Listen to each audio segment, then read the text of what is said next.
Welcome to another week's Death in Music. I'm here with your gracious co-hosts Ellie and Robert. How's it going? How's it going? And today we have a very special guest star on this episode. If this song sounds familiar to you at all, it's fucking Ray motherfucking Charles, dude, the genius. Yeah, man, the genius. Hell yeah. Yeah, and he totally deserves that title, dude. Let me get this shit going. Most definitely, man. How's it going, everybody? Thank you for joining us on another week. This is episode what 16? 15. It's an official 15. Now, I wanted to talk about this song actually, because is it just me or does this song sound like Break On Through? Is it just me? Yeah, the beginning, right? The progression of the piano, but I mean, hey man, who did it first, right? Yeah, that's true. Fucking Ray Charles. Hell yeah. So let me unobscure some of this stuff. No, Liz, it's not you. That's Ray Charles. You're not a blind black man. So Ray, the genius Charles Robinson, born on September 23rd, 1930, died June 10th, 2004, at age 73. 73, man.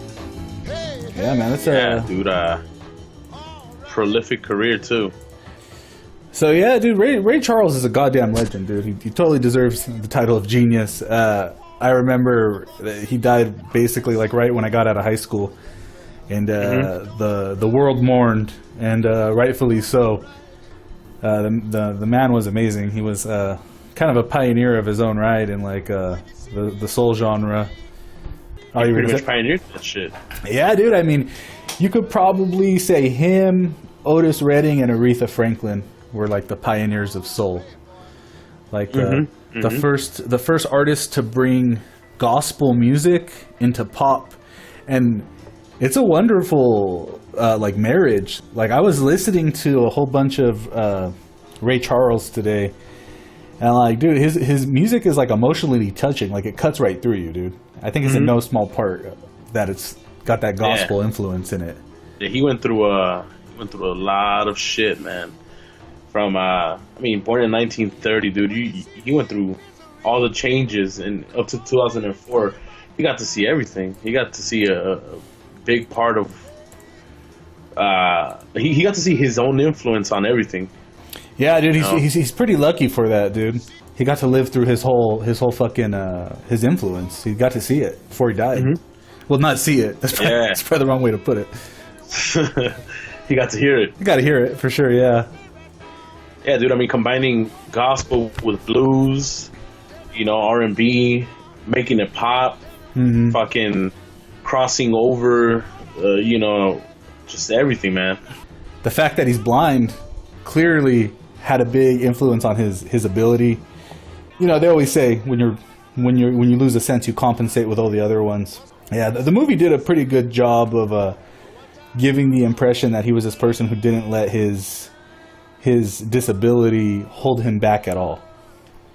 Fuck no. Not at all. He partied hard, man. Yeah, for sure.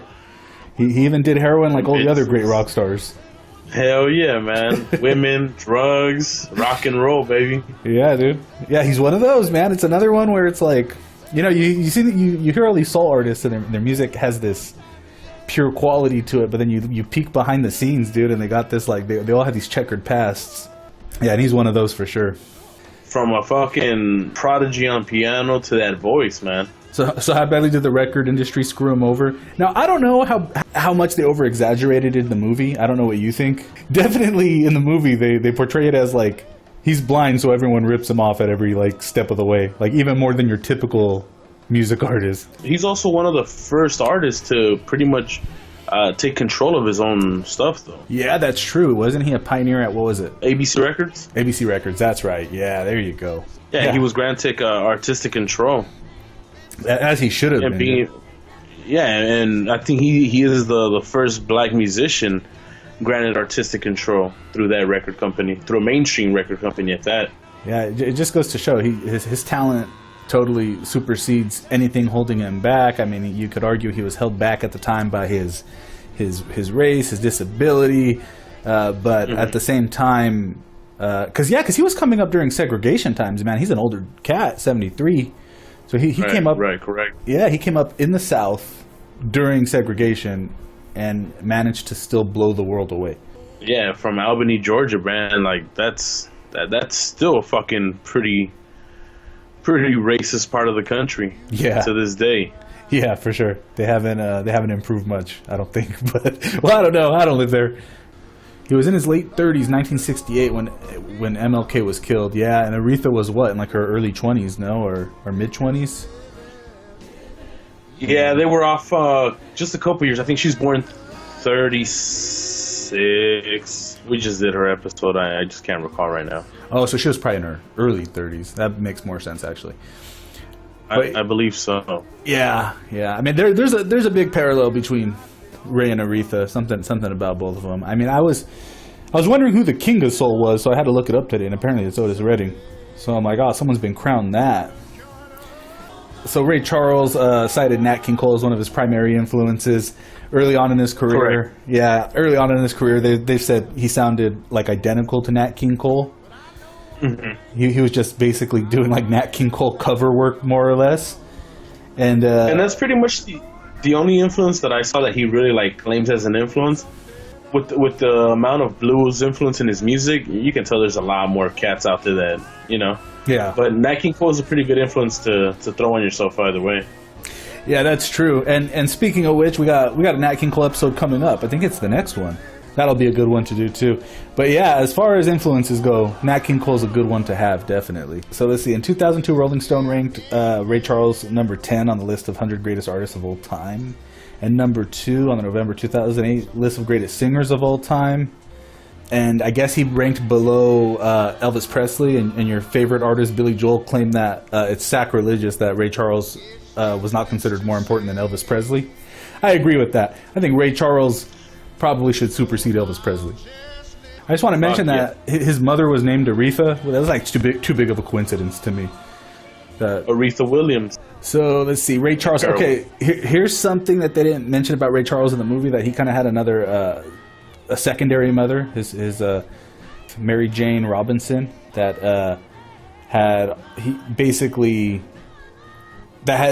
he considered it a second mother to him, and that didn't really get touched on in the movie. And his dad was a deadbeat, but his stepmom pretty much, like, she loved the kid. Yeah. So he had two moms. So I don't know why he was so sad when he lost one. I don't know what the big deal is. Come on. You got two, motherfucker. Some of us don't get one. The hell? Why are you complaining? You think he saw her die? Who? His mother? Yeah. What? I don't know what I'm saying, man. I don't know. I don't know. I don't even know how his mother died, man. I know. Okay, so, well, let's get through it. Let's see. Right. Albany, Georgia, you said that's where he was born, right? Right. So when his mom was pregnant, she leaves Greenville to be with her family in Albany. But after he's born, she returns to Greenville, and the dad had already, like... He took off? Right. Gotcha. Well, Mary Jane was his grandmother, though. Ah, that's who it was. Okay. So that was his second mother then, no? Because Mary Jane's a second mother, if I remember. I do want to say, though, like every other fucking prodigy, he started at, like, the age of 3. He saw Willie Peetman playing at the Red Wing Cafe on a boogie-woogie upright piano. So from that moment on, this kid wanted to play, and he starts going. This is at the age of 3. Yeah, pretty early. And he starts going blind between the ages of 5 and 7 due to glaucoma. Right. So at the age of 3, Pittman's already teaching him how to pretty much groove on the piano a little bit. Yeah, and I had read some interviews, and he actually took him pretty far. Like, you know, they only like touch upon it in the movie. And the thing about the movie's like one big montage, so it moves really fast because there's so much going on in his life. So you only see, like, he just, you know, sits him down at the piano for a second. But in truth, you know, he like basically tutored him for like many years.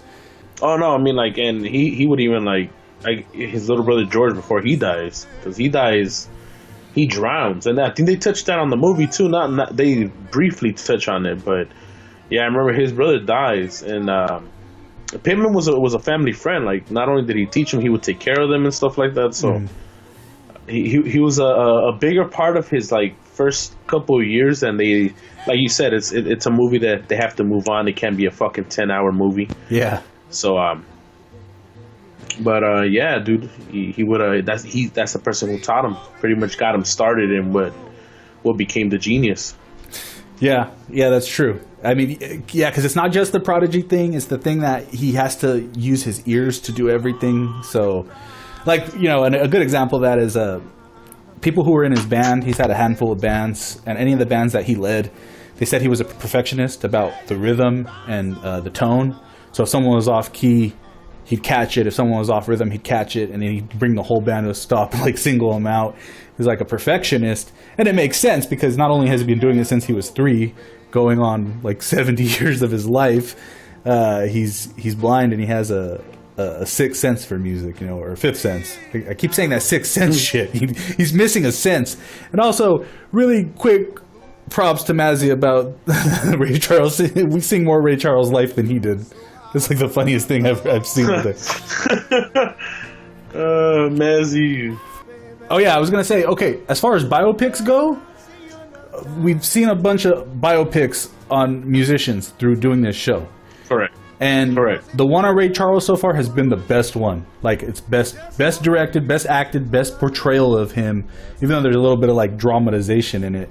But it still has that shit where it ends and it's like, oh, and then he went on for 20 more years of his life. Like, you don't just get to end a story halfway through. Yeah. But they did.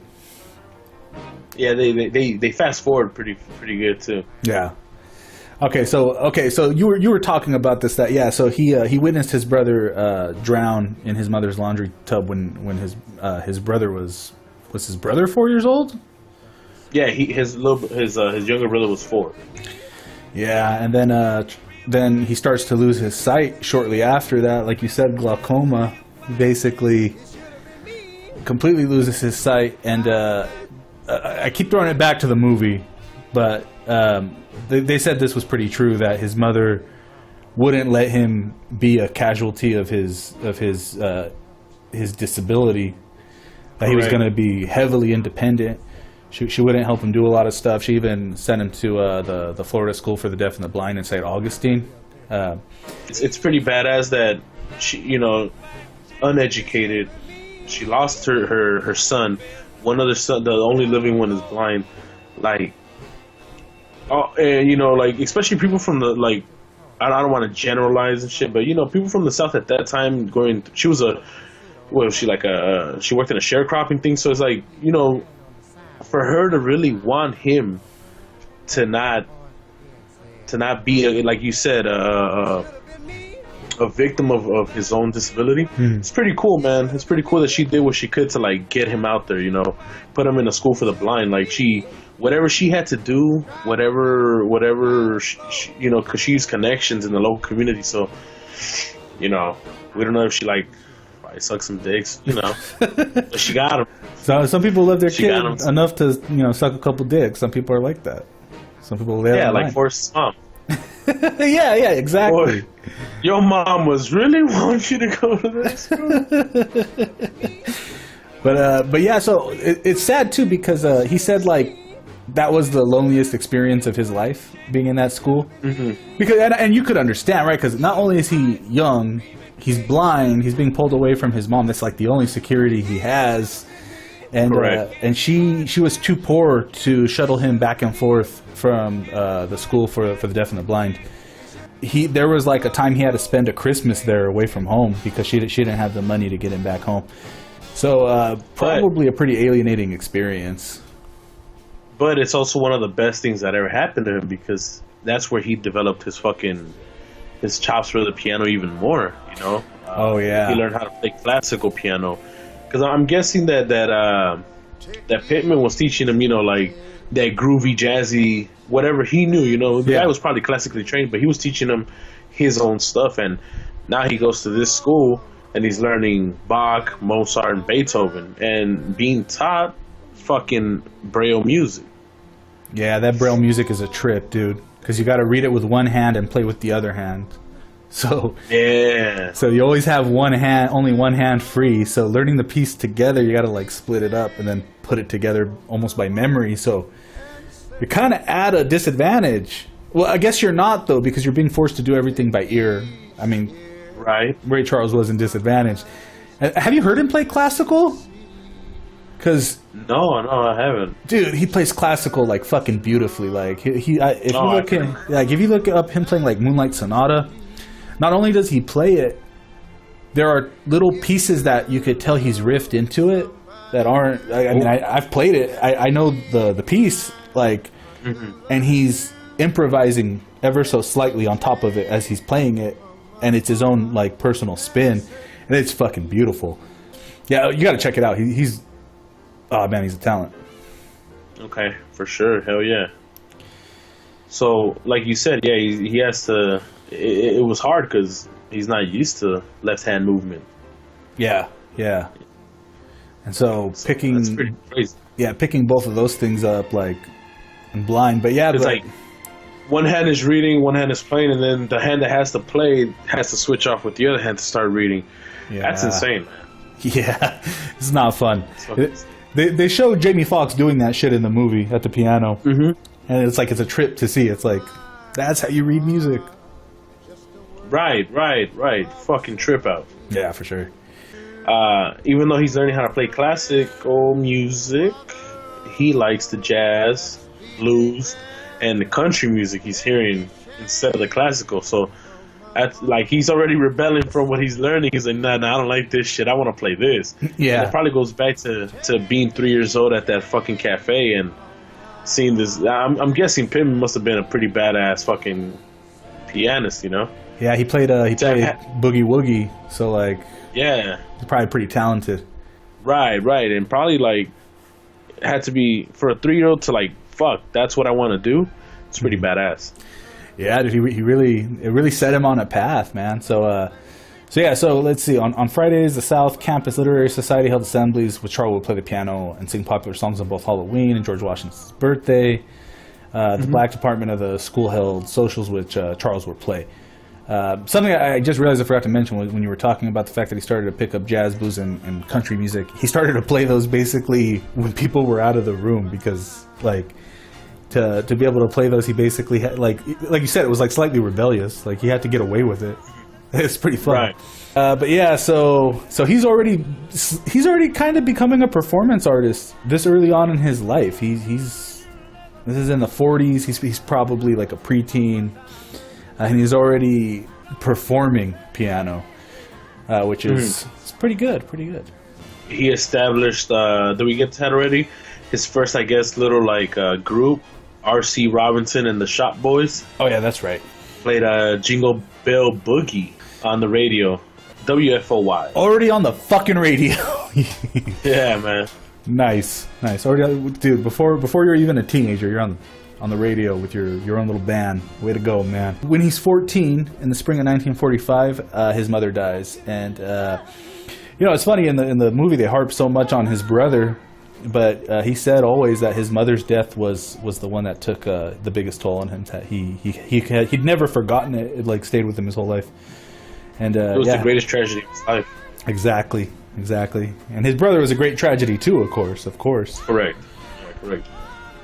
But he was always torn up about his mother. And again, great rock musician, mother dies. Something about it. And then in October, he's expelled for playing a prank on his teacher. So that was it. The boys, like, that's it, you know?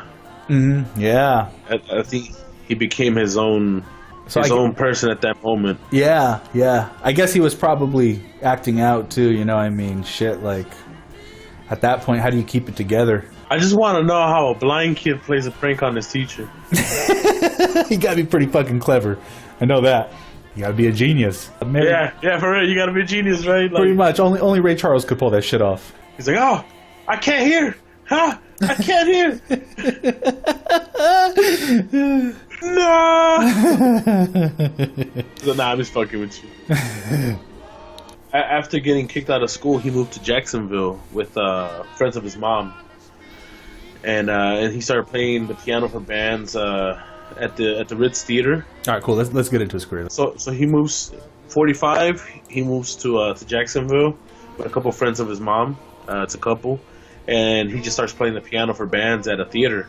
And he played over for over a year right there, earning about $4 a night, which would be about $50 right now a night. So that's pretty good. I mean, Not bad, yeah. Not bad for starting out. not for for like a 14, maybe 15-year-old at this time. And so this is all in Jacksonville, you said, right?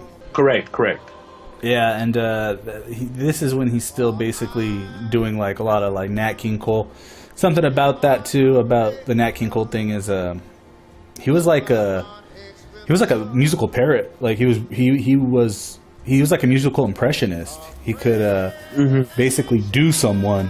And we'll touch upon it later, I guess, because clearly he eventually forms his own sound. But it's pretty. He was pretty amazing at that. Like that was getting him attention at first. Just the fact that he could sound like almost anybody. And like he could change the tone in his playing, and it was just being a perfectionist that he was. Everything was on key and tempo. At age 16, he moves to Orlando. Yeah, and he actually joined the Musicians Union, hoping that like he was gonna get more work. He made a lot of friends with union members, but other ones didn't like him because he'd pretty much take over the piano all the time since he didn't have one. Yeah. And it helped him build a reputation as a really talented musician in Jacksonville. Only problem was the fucking the jobs that he was hoping for that would come in weren't coming, so he left for Jacksonville. And I'm guessing this is when he moves to Orlando at the age of 16. Yep, you got it. And so I guess there he lives in apparently borderline poverty, and it was difficult for musicians to find work there since World War II had ended. There's no GIs left to entertain, no GI Joes, and I guess he started to write arrangements at this time. Right. Yeah, and he auditioned for Lucky Millinder, LM, their orchestra, and Lucky Millinder basically told him that he wasn't good enough, like almost in those exact words. I mean, he's young at this point. He's only 16, so and he's auditioning for a big band to be a piano, which is kind of a big piece to play in a big band. So I guess it makes sense. Maybe he wasn't as polished as he is now. Hard to imagine though, because it sounds like it was something he was doing all the time. But yeah, he got rejected from that. He didn't make it in. Which would have been good because they're known as one of the big like the best like big bands and stuff of that era. Lucky himself didn't play any instruments and really didn't sing at all, but he was a showman, so that would have helped him a lot. But it's kind of good, Yeah, that he didn't get under. So like everything happens for a reason, right? At the moment, he might have thought like at a 16-year-old, like, man, fuck. I'm not getting any breaks. I'm poor as fuck. I got no food. Getting rejected must have like took that toll. Like, fuck, am I not that good? But I think a lot of those times it's more like they see a kid and they're a little intimidated, maybe, Yeah, it could be because I imagine he showed promise pretty early on. But maybe it's also a professional thing. Like, it's like, do we really want to take a risk on this kid? Like, maybe it's not even about a talent thing. Maybe it's just what you tell someone, when you turn them down from an interview. Rather than just telling them you're too young. Right. Yeah. And then he moves to Tampa in 47.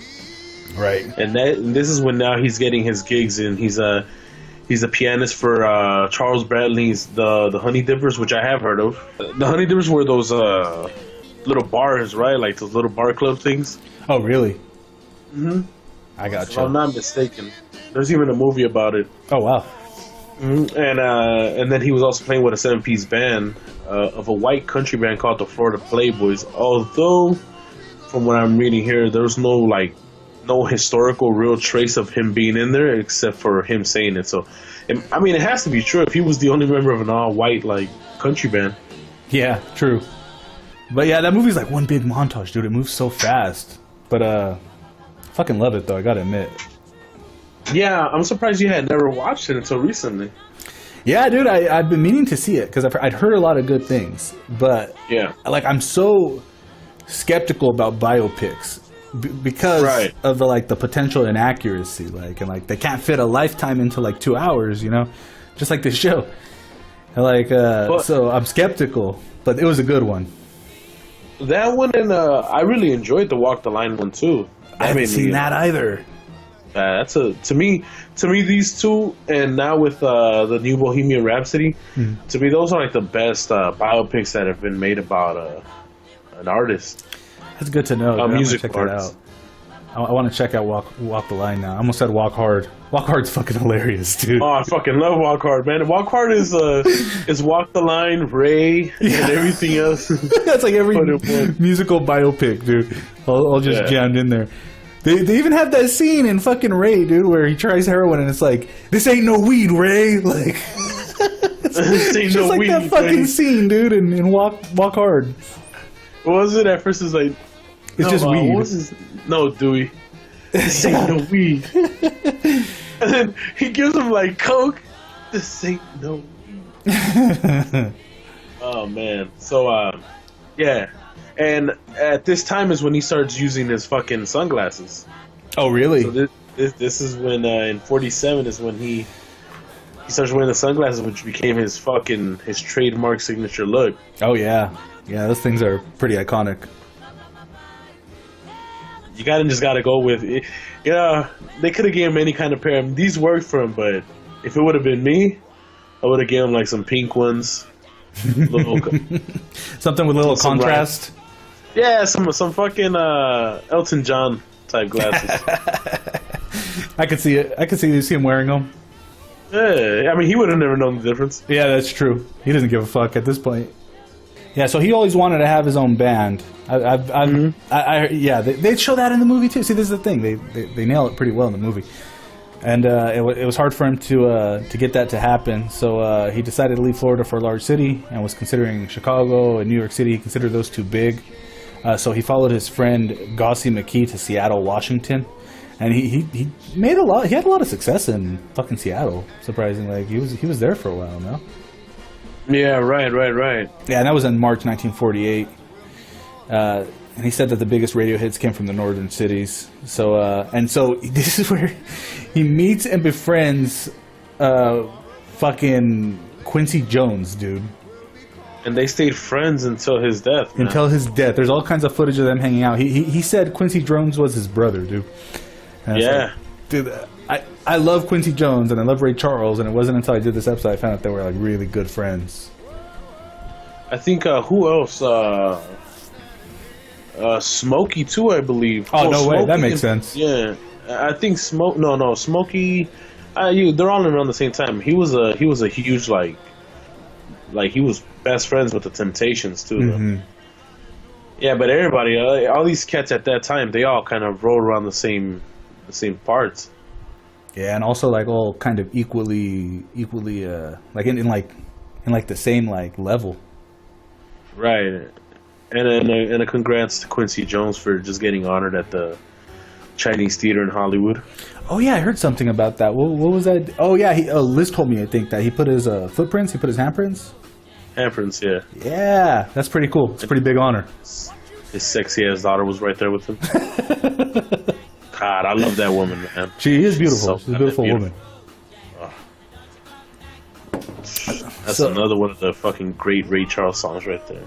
I mean, if you don't know any other Ray Charles, you have to know. You have to know this one. Yeah, this one's around. I really like Mess Around, dude. That's another good song, man. I fucking love Mess Around.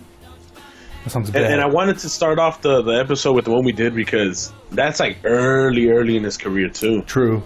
That's one of the early ones. Mm-hmm. It's a good one too. The first time I heard it, I was just like, day divides the night, night becomes the day. Like, I don't know, it just went along with it. I was like, that's fucking The Doors, dude. Like, I swear to God, they stole that shit. Like, they straight lifted it.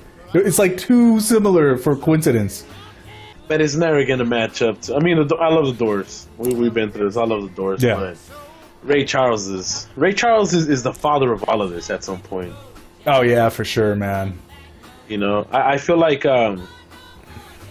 especially like the newer generation stuff. It's not an artist that's like he should be respected and mentioned a lot more because he is the pioneer of like most of the shit that's on the radio. Yeah, dude, really something. I mean, it's like he had both vision and like crazy talent all at the same time. Oh, he didn't have vision, but Man, yeah, I gotta start choosing my words carefully with Ray Charles. yeah. One of my favorite singers of all time, and I'm gonna be pretty heartbroken when he passes. Is again Stevie Wonder, man. Oh yeah, Stevie Wonder's another one, man. Yeah. It's gonna be bittersweet to do his episode. I think I saw a montage of a whole bunch of people covering Georgia on My Mind. Georgia on My Mind is a shit, by the way. Saw Stevie Wonder cover that. I saw a whole bunch of people cover it. Saw like a montage of it. And Yeah. I just thought that was funny too, kind of like Stevie Wonder covering Ray Charles. I'm like this feels like a rerun. Except for he's got braids. Yeah, that's true. Stevie Wonder's got the braids going on. He's got a little more hair than Ray Charles. He started playing the 1 to 5 a.m. shift at the rocking chair with his band, the McSun Trio. Is that when he starts to play with Fathead? When does he start to play with Fathead? I think it's just a little bit after this. I know that it's not there because the McSun Trio is who's in this fucking band?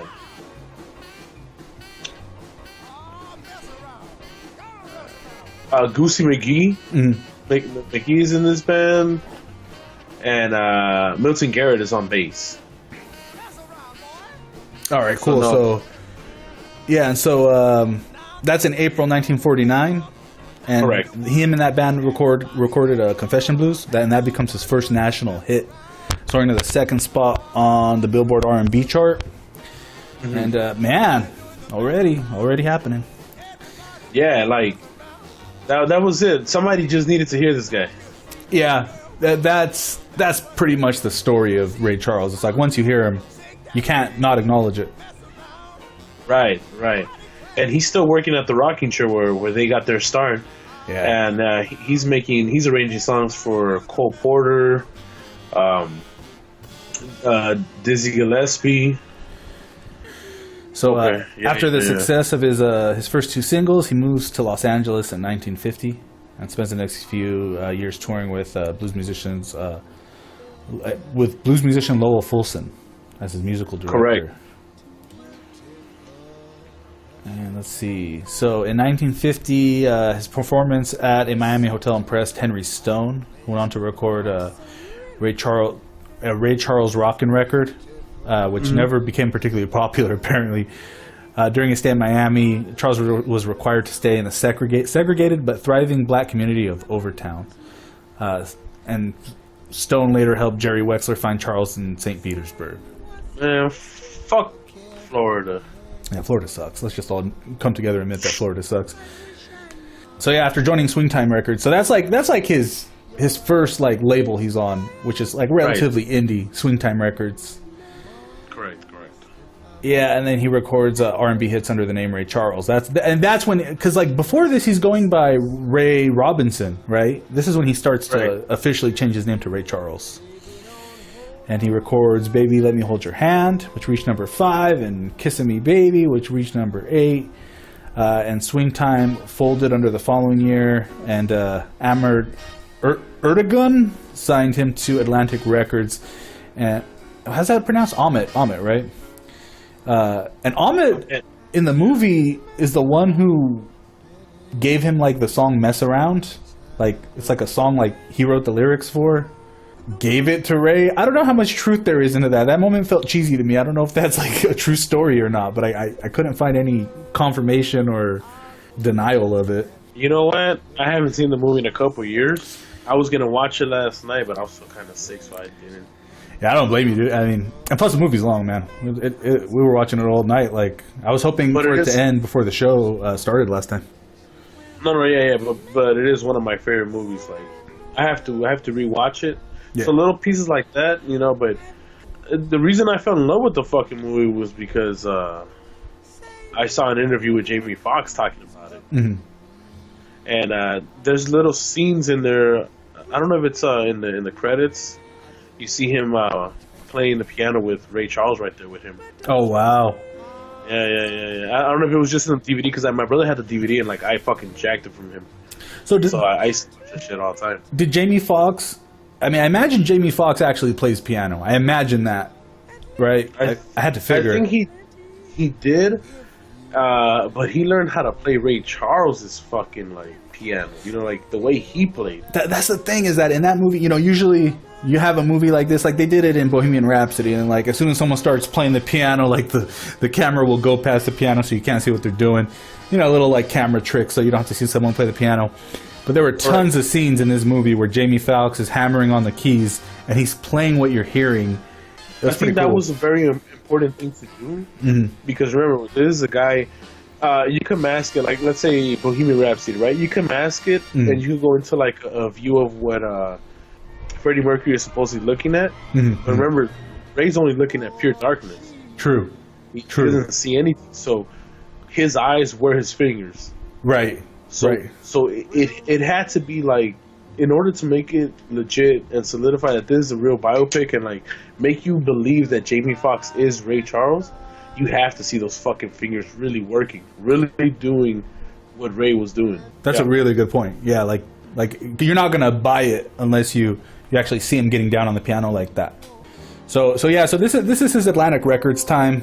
In June 1952, that's when he's at Atlantic Records, which is a pretty major label at the time, pretty major label that's well known, like Atlantic, Columbia, one of the big ones that got eventually absorbed by like UMG or Sony or something. Pretty sure it's UMG, I think.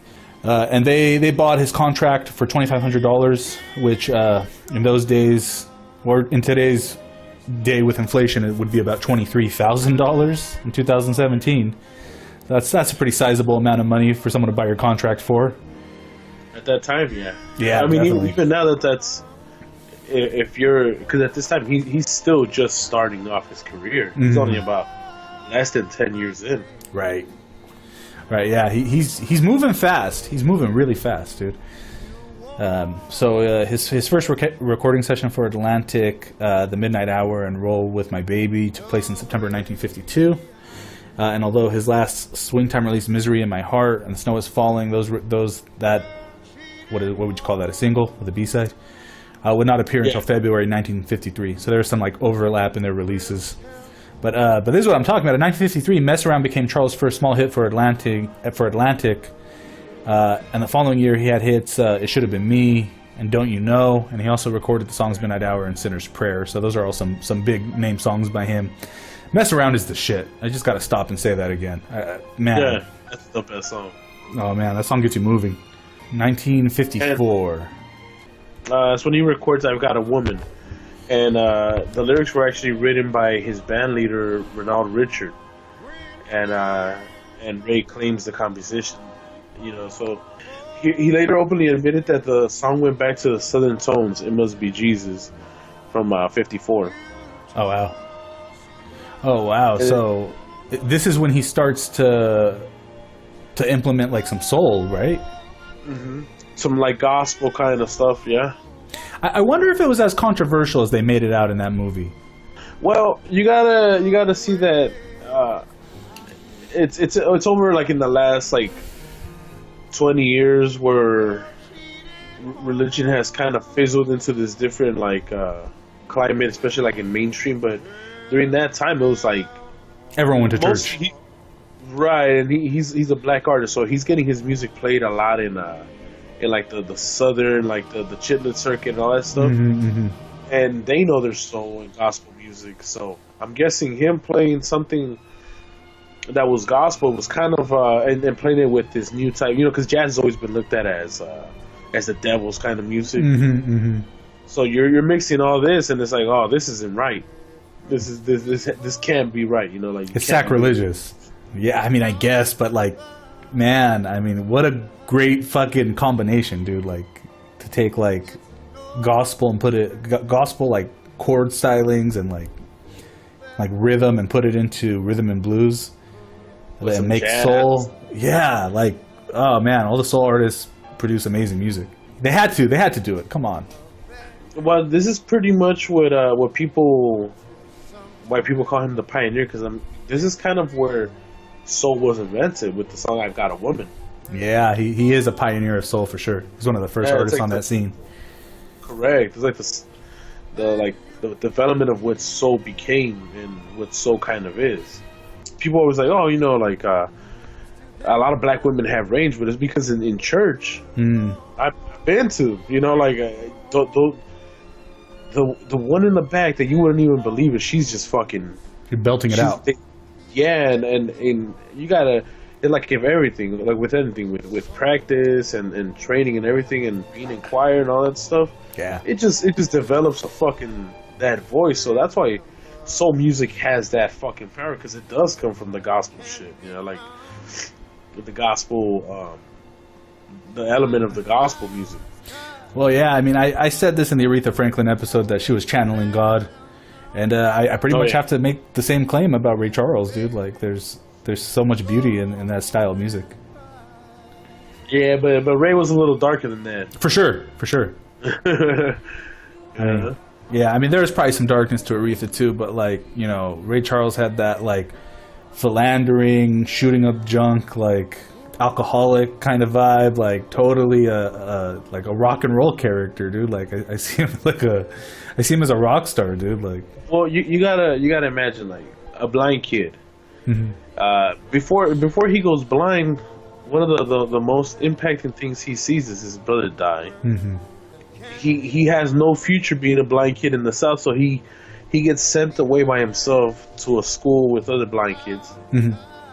His mom dies, so the only person he felt, even though he had Mary Jane, but like the only person that was his blanket, right? That security dies.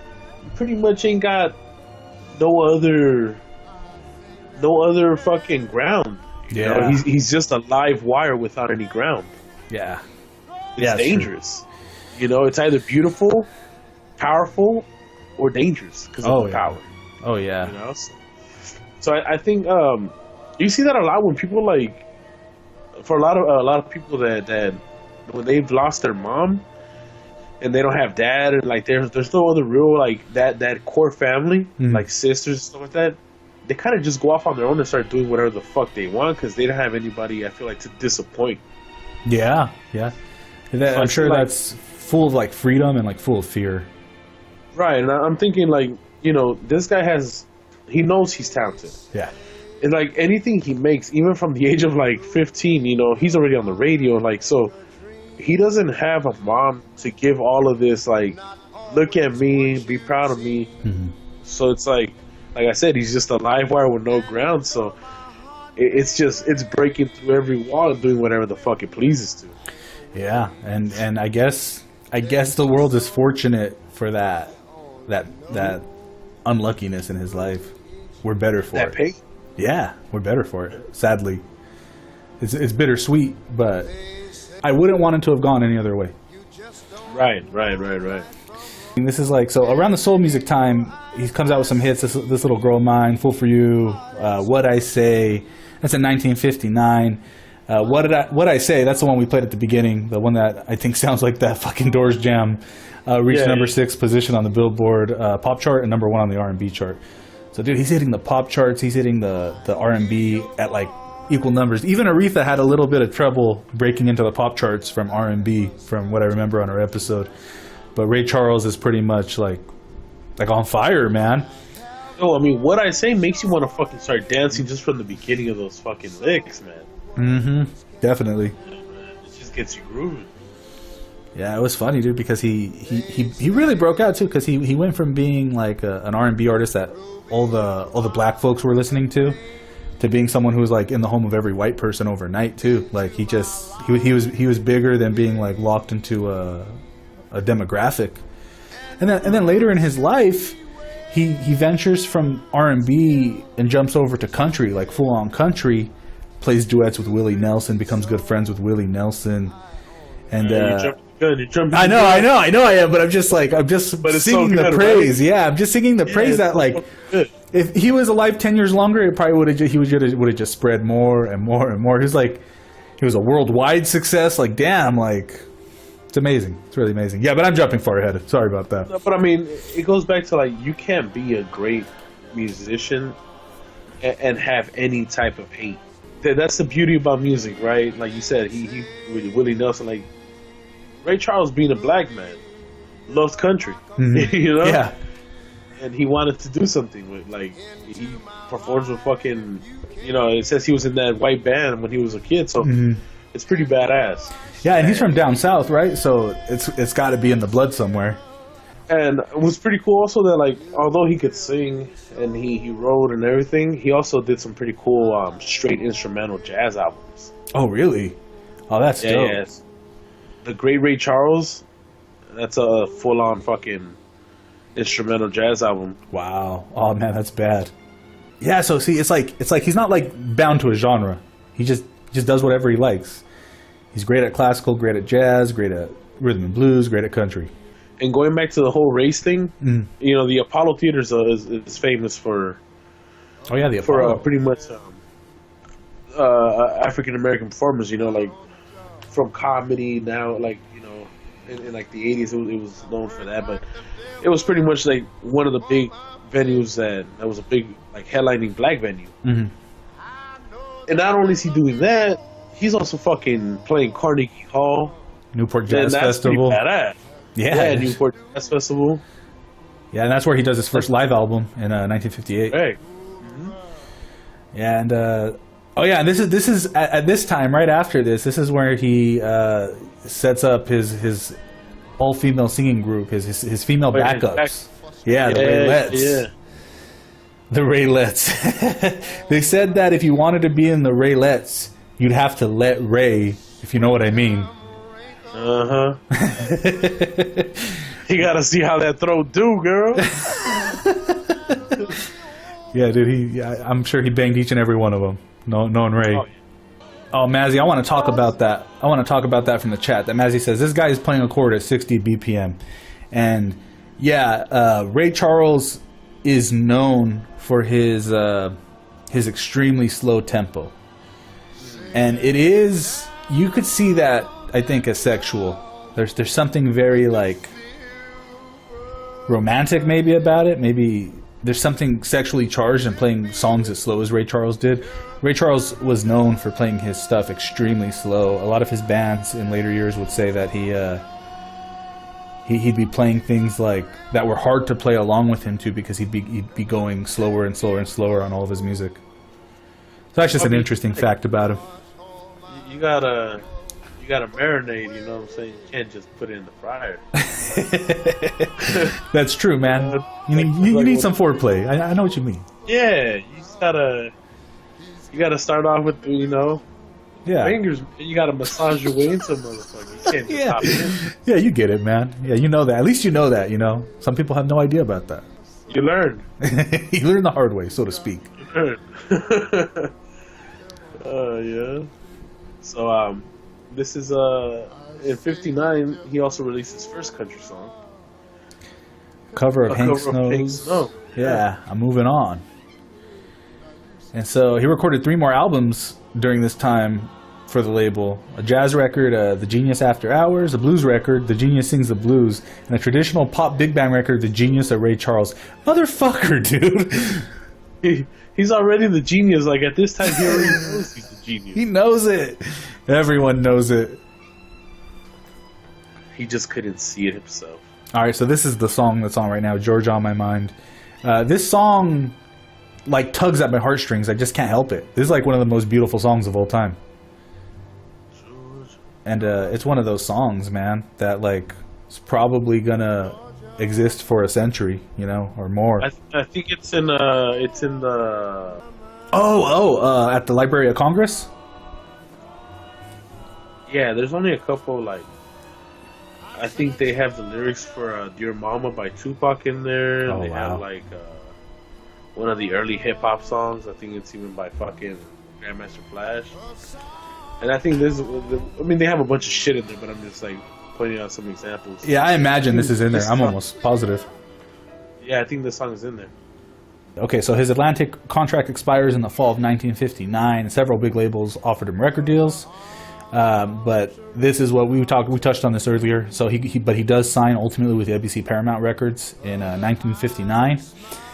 They offer him $50,000, which is now in U.S. dollars $420,000 roughly. And yeah, man, that's a sick amount of money. Yeah, and That's the okay. Not only that, annual advance, higher royalties, and ownership of his masters. You know, usually everyone gets a shitty shake on these shows. Well, they do up until they're good, basically, up until they have any value. And he's already proven his worth. But I think even then, he's worth more than $400,000. Higher royalties and eventual ownership of his masters. That, like, you know, we get white, black, whatever. We see how the record companies fuck you out of your masters.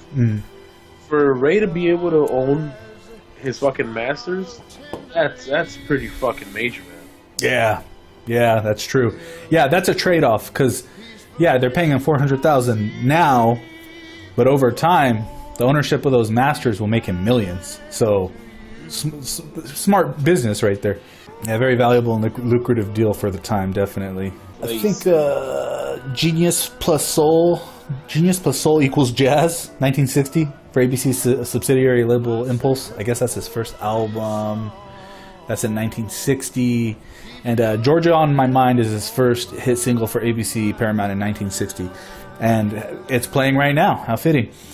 That song is touching. Jesus. And he won 4 Grammys for that. 4 Grammy Awards, including two for Georgia on My Mind. Let's see. Best Vocal Performance, Single, Record or Track Male. Best Performance by a Pop Single Artist. Ryan Seacrest named his dog after this song? Georgia on My Mind, that one, yeah. Forgot about the delay in the chat. Yeah, he named his song Georgia after Georgia on My Mind, I believe. Hit the Road Jack. Hit the Road Jack! Oh, man, that song. Written by singer and songwriter Percy Mayfield. You know, I had an obsession with that song when I was a kid. Like, that was like one of my favorite songs. So he gets another Grammy for Hit the Road Jack. So that's pretty badass. Yeah, man. This guy got a ton of Grammys. Wasn't he one of the first inductees into the Rock and Roll Hall of Fame? I'm not that sure. Yeah, not that the Rock and Roll Hall of Fame means anything. We'll probably get to that later on, Robert. I don't know. There's so much stuff, though, dude. We're still at his career. But his career, I guess, is everything. No, we're still in between 59 to 71. That's the thing. Like, we still got 40 years to go. Yeah, we're like 30 years away from the Pepsi commercial. Like we got a lot to talk about. So he expanded his small road ensemble into a full-scale big band. When does he start playing with Fathead? Because that happens. I don't know when that happens. Yeah. Let's jump up to his first near-death experience. Oh, that's with the plane, right? When does that happen? Right, he's in a plane. When is that? Snow and the defroster wasn't working, I guess. The fucking windshield became completely covered in ice. Yeah. So that's pretty fucking scary. I mean, at least he wasn't gonna see it happen.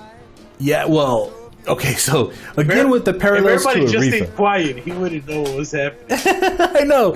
No one should have told him shit. He would have gone away never being scared. Because, like Aretha, he was scared of planes after that. Like, and he said, yeah. I mean, yeah, I'm sure anyone would be. And by the grace of God, he said they landed like, what was it? Like, they were able to defrost like a very small portion of the window, and the pilot was able to land it, but like just barely. And that's got to be terrifying. Claim it was like a spiritual interpretation, divine intervention, something or someone which instruments cannot detect was responsible for creating a small opening in the ice on the windshield, which was able, which the pilot was able to see through and land the plane safely. Wow. So also in 1961, this is when. Isn't this when he first gets arrested for the discovery of heroin? But then they dropped the charges because they didn't have a search warrant? Yes. And so, by the way, Ray Charles did a lot of heroin. I don't know if we mentioned that because it was like a 17-year affair with heroin with that guy. No. Yeah. How long did he live for? Again, it was what till his 70s. Yeah, full life. Fucking youth, boys and girls. do your heroin, kids. Make sure you do your heroin every night. Keep you alive. Every night before bed. just if you want a good way to monitor it, watch a little bit of Ray. Watch Requiem for a Dream. Mm-hmm. Yeah. You know, Push those are good.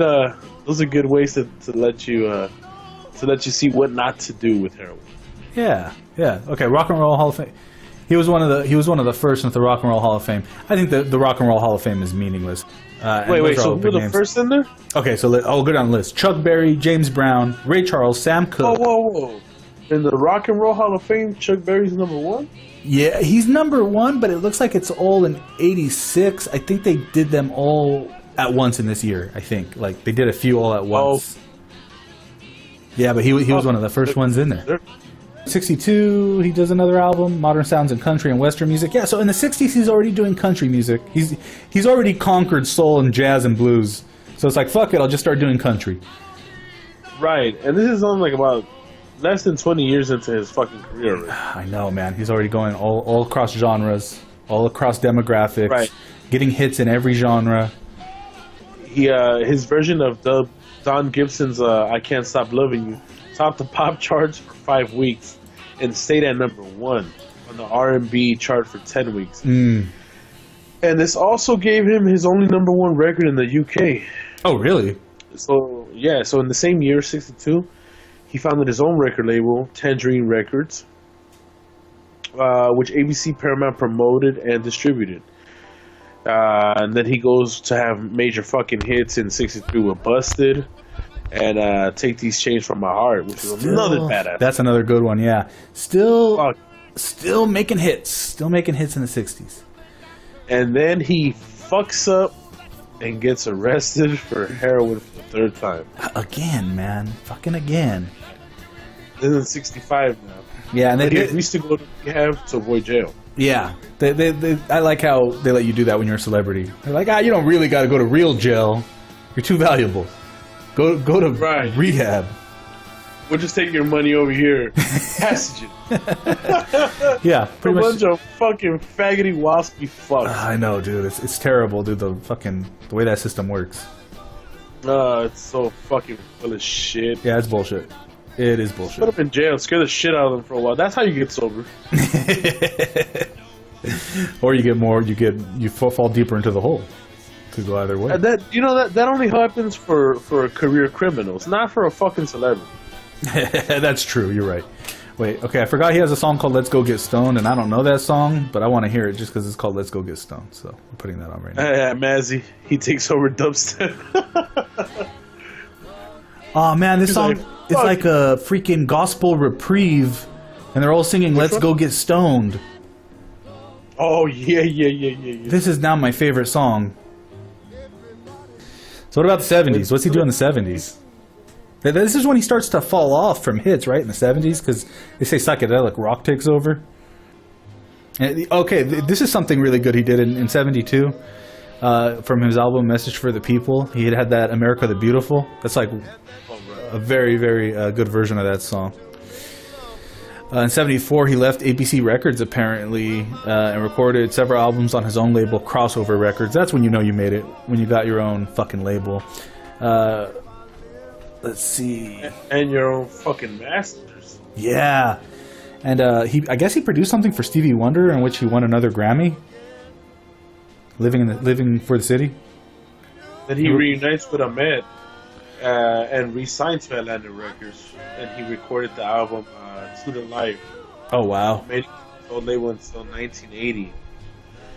But at this time, that's kind of like the decline of all that shit, because Atlantic's pretty much focusing on rock acts. Yeah. And another soul artist like Aretha Franklin. So, but I mean, she's on the label too, and she's also being fucking neglected. Yeah, that's the thing. I mean, she's starting to do different styles at this time, experiment with different styles, like because shortly after this, she starts to put out like a disco album style shit. Like it's almost like people are trying to stay relevant through this time. Right, but how badass is it that in '77 he fucking hosted Saturday Night Live? Yeah, that's pretty dope. I don't think he saw any of the sketches, but he was there. I don't know how he memorized his lines. I guess your memory gets good. You got no eyes. Heroin. Oh yeah, so in 1979, Georgia on My Mind was proclaimed the state song of Georgia. One of the probably the best song about Georgia ever. Because I mean, come on. There's Midnight Train to Georgia. It's not a bad one. But Georgia on My Mind's better. Come on. Oh yeah. He was. Oh, I was just gonna say they touched on this in the movie that he supported the civil rights movement and Martin Luther King Jr. in the '60s, but he was criticized performing at the Sun City Resort in South Africa. Oh no, they didn't touch on this in the movie. In South Africa in 1981. No, they didn't. Yeah, during the apartheid issue. No, they touched on the thing where he left the Georgia State. That's what I thought I was reading, but that's a true story where he left that stadium in Georgia because it was segregated.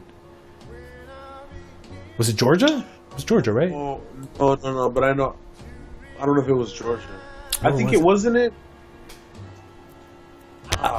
You'd think I'd remember after I watched it, but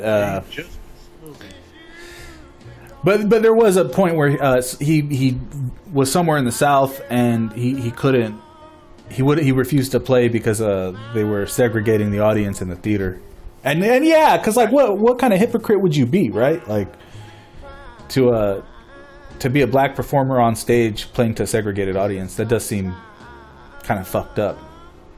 Right, exactly.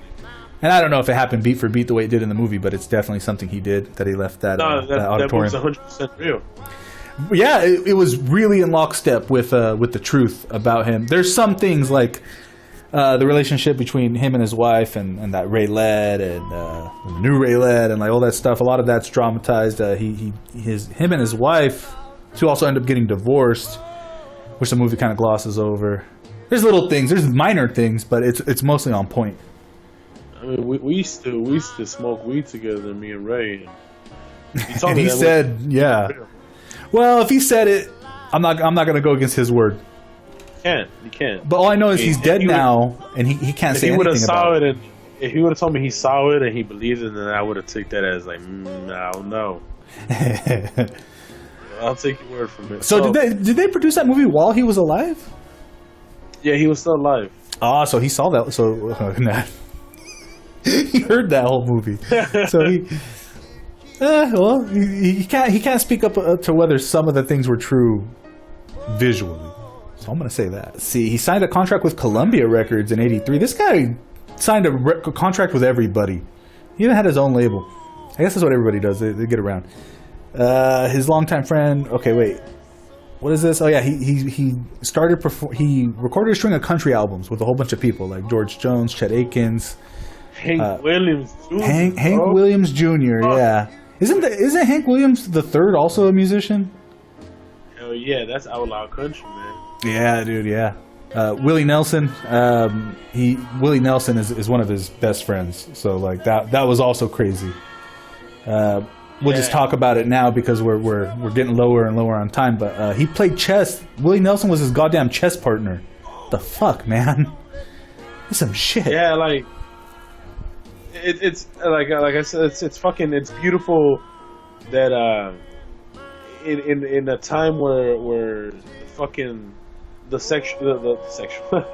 the racial tension in this country keeps coming up and everything. With music, there is none of that. That's true. With real musicians, real fucking legends, real fucking musicians, that doesn't exist. They're just about the music. It's always good to bring that up because it's like two different worlds: a fucking gospel, soul, blues, jazz man, with a fucking country, like Hank Williams Jr. dude. So in the '80s, he recorded and started doing country. Okay, that's what he does in the '80s. He just does like country tours and like right. And did he even release a country album? No, he recorded a string of country albums. So through the decades, he's still releasing albums, and I'm sure some of his stuff charted in the country charts. What does he do in the '90s though, other than that soda commercial? He recorded "My World." My World. Which actually reached the Billboard 200, which hadn't happened in a long time. Yeah, it's crazy. I think it was with the cover of Leon Russell's "The Song for You," and that won him his 12th and final Grammy. So he was reaching younger audiences in the late '80s in film and TV. He came out in the Blues Brothers, The Blues Brothers. The Cosby Show, and he appeared with a group of other musicians in '85 for "We Are the World." He was in that. Yeah, good times. Everyone was in that. Then in '91, he appeared in a series of Diet Pepsi commercials, the pinnacle of his career. He got the right one, baby. Got some Raylets in that commercial. I was talking about that shit to Liz last night. I'm like, remember that? Remember those commercials? And it was like, oh yeah, like very heavily remembered in my childhood. Those fucking commercials. I gotta revisit them because I don't remember. I think you might have just been at the cutoff. Because I was a kid when those were out. I was like 5 or 6. Okay. So you might have been like a fetus or something. I don't know. I don't know how big the 5 or difference is. 6. Well, what years did he sign this contract? I think that he did this commercial in '91. So yeah, so I was 5. I was a year old. Damn, dude. Damn. Unless it played for like another year. Yeah, commercials, they're only around for a split second. Those commercials were iconic for the times, though, for some reason. Right. He produced a couple more adult contemporary albums, Strong Love Affair and Thanks for Bringing Love Around Again, and both failed to chart and were soon forgotten. That's sad. He does really fall off toward the end there. He made appearances on the television show Super Dave Osborne in a series of vignettes where he was somehow driving a car. As Super Dave's chauffeur. All right. That's all right. Did you ever watch that show? Yeah, I did. I did as a kid. That shit was they would show reruns on TV all the time. He also came on in The Nanny 4 times. Yeah, he was getting around on TV in the 90s still. I mean, I guess he's always been a draw on some level. His career never really died. It just kind of tapered off a little. A little bit, yeah. He performed for Ronald Reagan's second inauguration in '85 and Clinton's first in '94. Oh, that's right. Just like Miss Franklin, he played a couple inaugurations. Yeah, but he also headlined the White House Correspondents' Dinner during the George W. Bush era, right? So he got around with some presidents. He palled it up with some presidents. Yeah, a couple of weeks before September 11, he had played the World Series Game 2. Oh wow! Between the Diamondbacks and the Yankees. Good times. And then they had him throw out the first pitch and it was a foul. It was a ball. Like 3 weeks after the September 11 attacks, 4 weeks. This is where he finally dies. Just die already, man. And in 2003, he presented Van Morrison with his award, being inducted into the Songwriters Hall of Fame. And the two together sang Van Morrison's song "Crazy Love." And the performance appears on one of Van Morrison's albums, The Best of Van Morrison, Volume 3. Is Van Morrison dead? Oh, the motherfucker's still alive. Are you serious? Yeah. Just die, Van Morrison. Can everyone just die already? I saw the thing, the little piece of Ray and Jamie Foxx. Yeah. They asked him, like, what do you think about Jamie Foxx? And he's like, oh, he's good.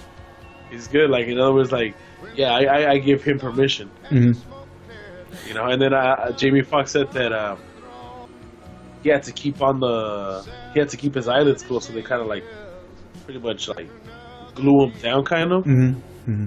So he never opens them, and he's like, after a cool while of you just sitting there with no eyesight, he's like, all your other senses start being a little more heightened. Yeah, I believe it. Well, remember that scene in the movie where he first meets his second wife, because they don't even talk about his first wife in this movie. But and he tells her, like, close your eyes, and then or he tells her you can't hear the hummingbird, and she sees the hummingbird, and he's like, well, and then she closes her eyes, and then she can hear it, and it's like it's just a point, like, yeah, once you black those eyes out, you can hear shit. Right, it's pretty crazy. Oh yeah, we got to talk about I wanted to talk about this thing. I wanted to talk about 2 more ways Kanye West is unoriginal. This keeps seeming to come up in the discourse of this show. But one of the ways that Kanye West is unoriginal is that he calls himself a genius, and it's like, hey, dude, it's been done. It's been done by a better genius than you. So that's number one. Number two is sampling. What is it? What song is it that he sampled for Gold Digger? I got a woman. Yeah, there you go. Yeah, that shit was bad, dude. When that shit came out, and I found out it was sampled from a Ray Charles song, I was like, God damn it! It's actually credited to Jamie Foxx, right? So it's actually a Jamie Foxx sample, I think. So yeah, I just wanted to shit on Kanye West a little more, and every time around this time, every week. I do want to say that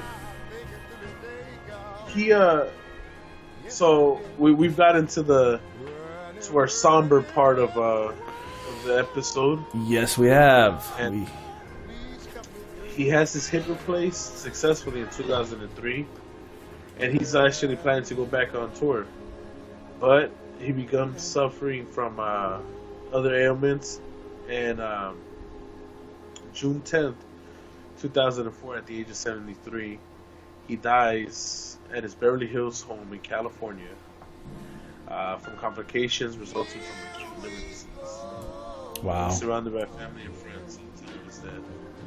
Yeah, acute liver disease. Acute liver disease is somewhat relevant here because when he quit the junk, he said he replaced it with weed and gin. And another thing that I don't know how we got this long without mentioning, this guy probably smokes as much weed. He smokes like at least as much weed as Bob Marley. He's up there. He smokes a ton of weed. This guy. I don't know how we glossed over it. Weed is the best. You do drugs. When you're dependent on a drug for so long, you do it because it's there to cope with whatever, Yeah. And I think weed is the best drug for that, because alcoholism will give you the liver disease. Will give you liver disease, yeah. If he had just stayed just on... Kill you. Exactly, yeah. If he had just stayed on weed... Yeah, right. Almost everything will kill you but weed, pretty much. But weed. If it was just weed, he'd still be here. Oh, yeah, but you can get lung cancer from weed. All right, then just eat it. Yeah, exactly. Yeah, that's a good point. Or vaporize it. Like, there's a lot of ways around that problem. Right, exactly. So... or plug it. Just put it up your butt too. That's also another good way. Weed suppositories, guys. Come on. Yeah, I'm just saying to try it. Don't knock it until you tried it, man. So, his funeral takes place June 18th, 8 days after his death, right here in beautiful Los Angeles, man. That's right. And some of the people that showed up were B.B. King, Glenn Campbell, Stevie Wonder, Wynton Marsalis. Yeah, it doesn't say if Quincy was there, but I'm pretty sure. He had to have been. Yeah, exactly. And he was interred in the Inglewood Park Cemetery. Wow. Oh, dude, is he? I know where that cemetery is. I know, it's down the street from me. Wow, dude, wow. Oh, yeah, well, yeah, because you're in LA. Yeah, I used to drive past the Forum. I used to drive by his house. I found out where his house was in Baldwin Heights. I used to drive right by where he used to live every day for work for a while, where he lived originally before he moved to Beverly Hills with his family. Crazy. Yeah, so he's buried down the street from there too, like pretty much in the what is it, Inglewood Hills, Inglewood Park? I should drive past that cemetery on the way to my job. Yeah, because Inglewood Park Cemetery is right there in Inglewood by the Forum. Yep. Across the street from the Forum. Yep. And then Baldwin Hills is where you're talking about. Yeah. Right there off of Angeles Vista and all that. Yeah. Mm-hmm. So I have several times passed by the resting place of Ray Charles. I don't know why that gives me goosebumps or why it's something to talk about, but it seems special. Where he rested his head while alive, and where his body rests. Very, very poetic, man. Well done. Thank you. So his final album, though, Genius Loves Company, was released 2 months after his death. There's always one of these. Right. Johnny Cash had one of these. Aretha had one of these. Ray Charles has one of these. Yeah. And it consisted of duets with with B.B. King, Van Morrison, Willie Nelson, James Taylor, Gladys Knight, Michael McDonald, Natalie Cole, Elton John, Bonnie Raitt, God Diana damn. Krall, Nora Jones, and Johnny Mathis. Like, I just had to mention Fuck. everybody because Fuck. you see all those fucking names on there, man. Wow. And the album won 8 fucking Grammys, Yeah. including Best Pop Vocal Album, Album of the Year, Record of the Year, Best Pop Collaboration with vocals for Here We Go Again with Nora Jones, and Best Gospel Performances for Heaven Helps Us Air with Gladys Knight. Also received nods for his duets with Elton John and B.B. King. It included a version of Harold Arlen's and Ian Harburg's Over the Rainbow, sung as a duet with Johnny Mathis. Fuck, man. So this is fucking. This album is. I have to give it a listen myself. I haven't listened to this. I downloaded this at one point on a friend's recommendation, Genius Loves Company. And I remember it being amazing. I remember it being really good. I have to download it again, though. I don't got it. And this was like, I was in high school. It was like right after he died. Or I wasn't in high school, but I was like in community college. Yeah, at this time, yeah.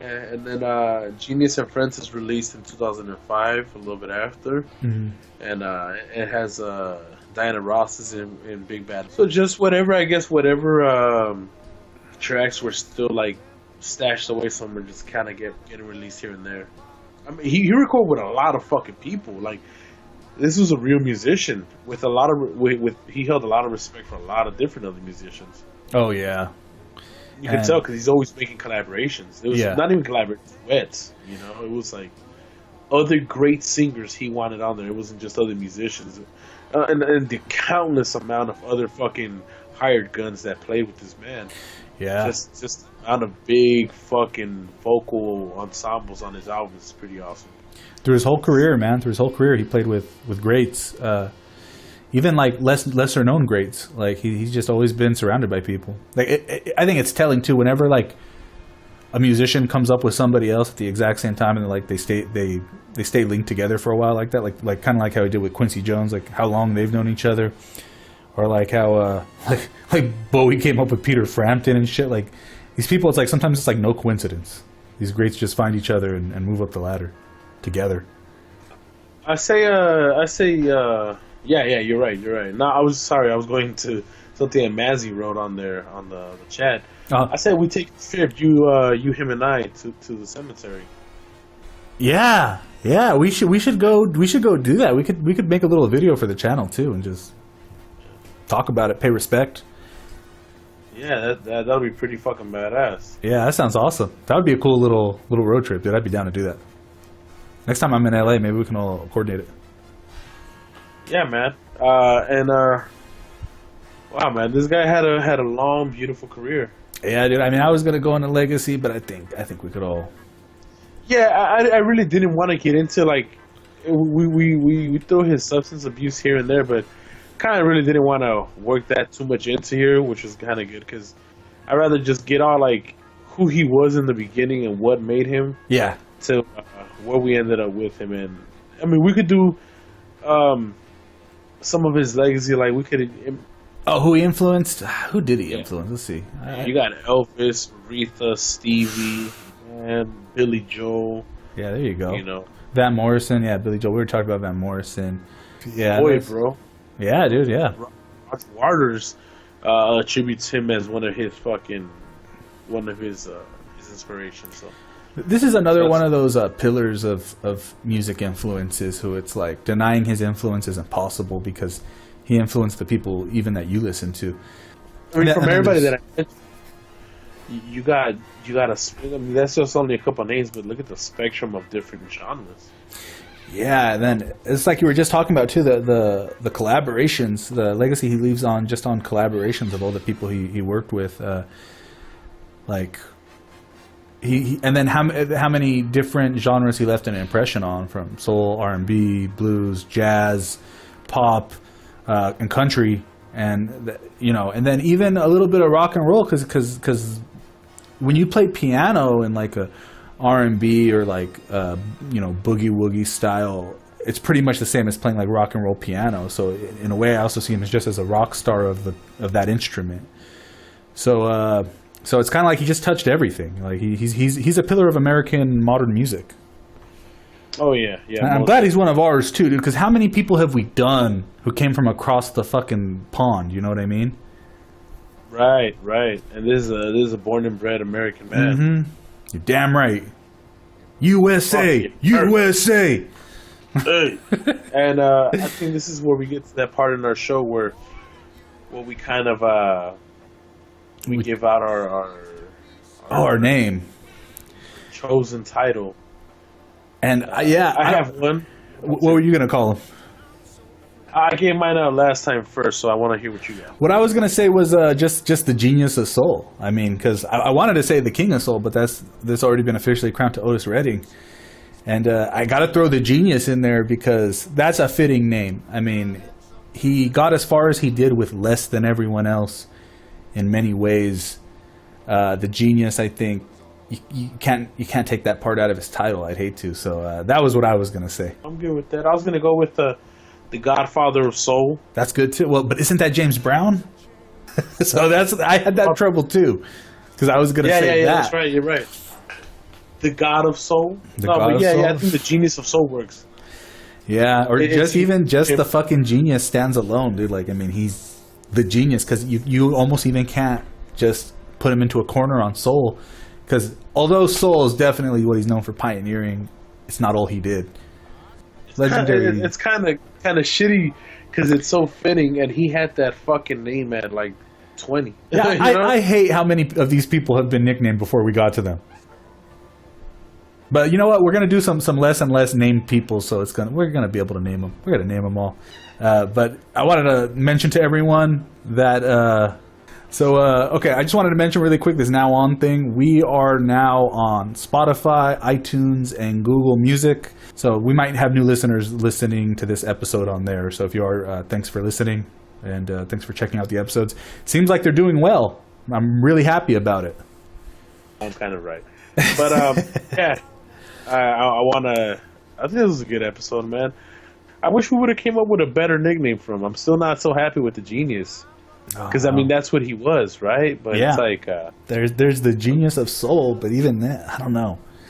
He's the pioneer, man. The pioneer. I like the pioneer. I like the pioneer of soul because really, he really was. He really was laying the groundwork for that genre. Yeah, because although he did all kind of other stuff, he is the pioneer of soul. But see, the thing is, it's tough because there was a whole bunch of pioneers of soul. There was like Sam Cooke. Sam Cooke was pushing gospel into pop. Aretha was too, but she's later than she's later Ray Charles. In the game. She's influenced by. But then there's Otis Redding too. You can't deny the influence of Otis Redding. Also, that's happening around the same time. Yeah, Wizard of Soul. I like the Wizard of Soul, Mazzy, because Ray Charles is fucking magical. There's no way around that. You know what, Mazzy? I'll take that one. The Wizard of Soul. I do like that. I do like it. He was a magical entity on his own. We're gonna make some playing cards with all these titles on them, like the Knight of Radio. No, Liz.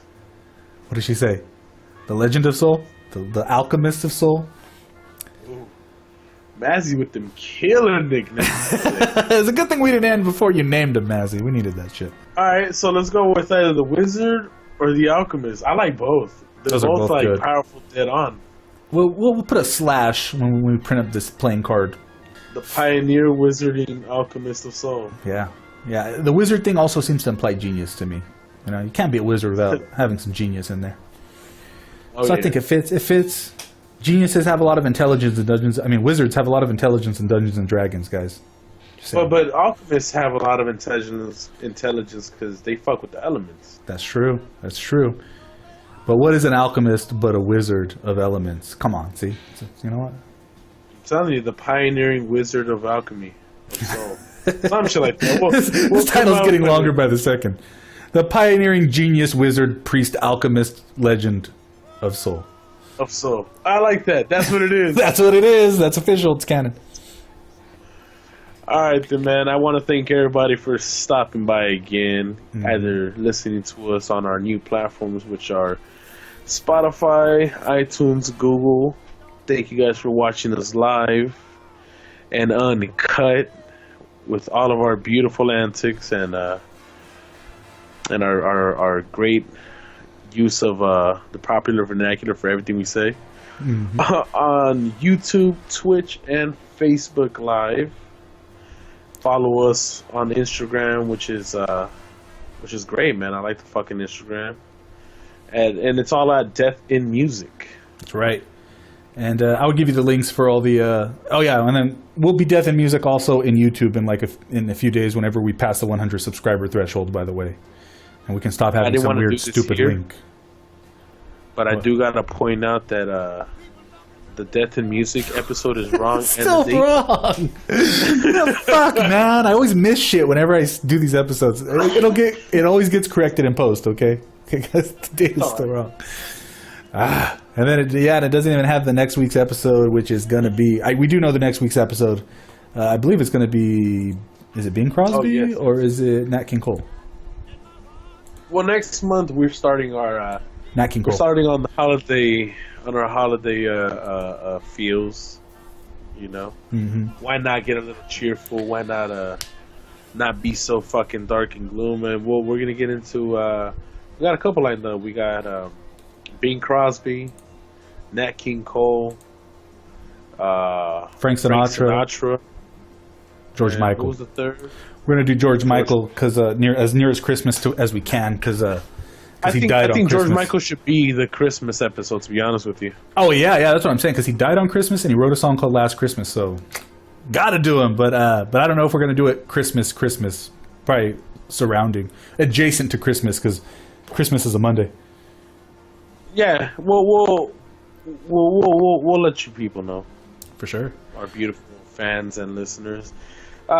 Special thanks to Liz, Senor Mazzy, the wonderful Sarah, thank you, and Aaron, that cocksucker. And to you, brother. And to you guys. You too. Everyone, thank you for watching. Thanks for being in the chat. Thank you for Ellie for showing up. Really appreciate it. We'll see you guys next week. Brother. Great episode. It was a really fun episode to do. See you guys next week. Send this out with the perfect song. Hit the Road Jack.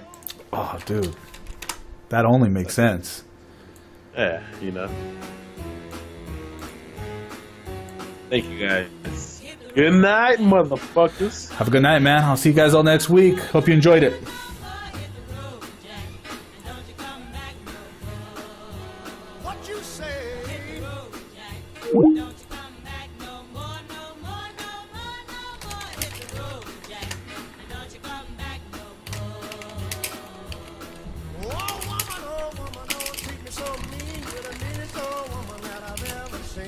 I guess if you say so, I'll have to pack my things and go. That's right, hit the road, Jack. And don't you come back no more, no more, no more, no more. Hit the road, Jack. And don't you come back no more. What you say? Hit the road,